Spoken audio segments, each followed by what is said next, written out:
अपराध जगत में रसूख स्थापित करने के बाद बिहार के कई ऐसे दागी नेता हैं जो राजनीति में अपने आप को स्थापित करना चाहते हैं। उनके आपराधिक ग्राफ को देखते हुए राजनीतिक पार्टियां उनमें कम दिलचस्पी लेती है, तो दागी नेता अपने जगह अपनी पत्नी को आगे कर देते हैं।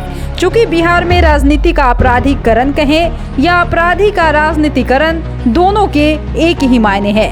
ऐसे में राजनीतिक दल अप्रोक्ष रूप से दागी नेताओं को उनकी पत्नी के नाम पर टिकट दे देते हैं। राजनीतिक दल को यह फायदा हो जाता है कि दागी नेता के इलाके में उनका दल स्थापित हो जाता है, वहीं उनकी पत्नी को टिकट देकर अपने आप को पाक साफ बता ही देते हैं। बिहार में कई ऐसे दागी नेता हैं जिन्होंने अपनी राजनीति अपनी पत्नी के सहारे शुरू की। भले उनकी पत्नी विधायक एमपी बन गई, लेकिन रसूख उनके पति का ही रहता है। आरजेडी के बाहुबली विधायक अनंत सिंह को आपराधिक मामले में 10 साल की सजा होने के बाद उनकी सदस्यता रद्द कर दी गई थी। इसके चलते मोकामा की सीट खाली हुई है। बीजेपी ने यहां से जदयू के नेता रहे ललन सिंह की पत्नी सोनम देवी को टिकट दिया है। मोकामा के ललन सिंह उर्फ नलिनी रंजन शर्मा अनंत सिंह के खिलाफ 3 बार चुनाव लड़ चुके हैं। एक बार जन अधिकार पार्टी से तो 2 बार लोक जनशक्ति पार्टी से।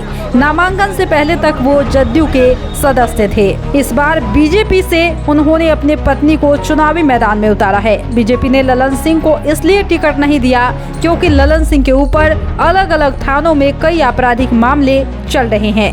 ऐसे में उनके आपराधिक इतिहास को देखते हुए बीजेपी ने उनकी पत्नी सोनम सिंह को मोकामा विधानसभा उपचुनाव का टिकट दिया। हालांकि इस उपचुनाव के लड़ने के पीछे ललन सिंह ने अपनी पूरी ताकत लगाई हुई है। ललन सिंह का बाहुबली नेता सूरजभान सिंह से भी गहरा रिश्ता रहा है। 2011 में दरौंदा की विधायक जगमातो देवी का निधन हो गया।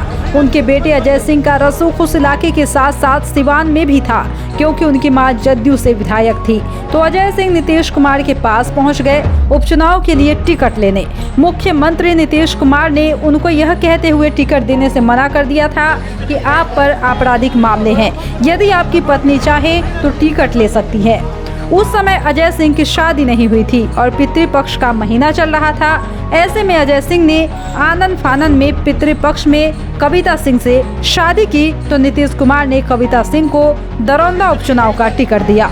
कविता विधायक बन गई, लगातार 2 बार विधानसभा चुनाव लड़ी। उसके बाद 2019 में लोकसभा का चुनाव लड़कर शहाबुद्दीन की पत्नी हिना साहब को हरा दिया।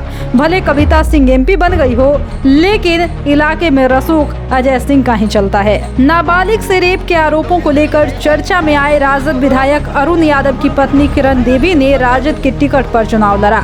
अरुण यादव भोजपुर जिले के संदेश विधानसभा के विधायक रहे हैं। रेप मामले के कारण उन पर कुर्की के आदेश तक जारी हुए थे, लेकिन वहां के लोगों ने रिकॉर्ड मतों से अरुण यादव की पत्नी को विधानसभा का चुनाव जिताया। नवादा से विधायक रहे राज बल्लभ यादव भी काफी चर्चित रहे हैं। नाबालिग से रेप के मामले में उनको उम्र कैद की सजा हो गई है। राजद ने दूसरे को टिकट देने के बजाय उनकी पत्नी विभा देवी को उम्मीदवार बनाया।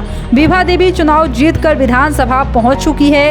भले उनके पति जेल में हो, लेकिन राजनीतिक विरासत को विभा देवी चला रही हैं। पूर्व मंत्री रही बीमा भारती के पति अवधेश मंडल का लंबा आपराधिक इतिहास रहा है।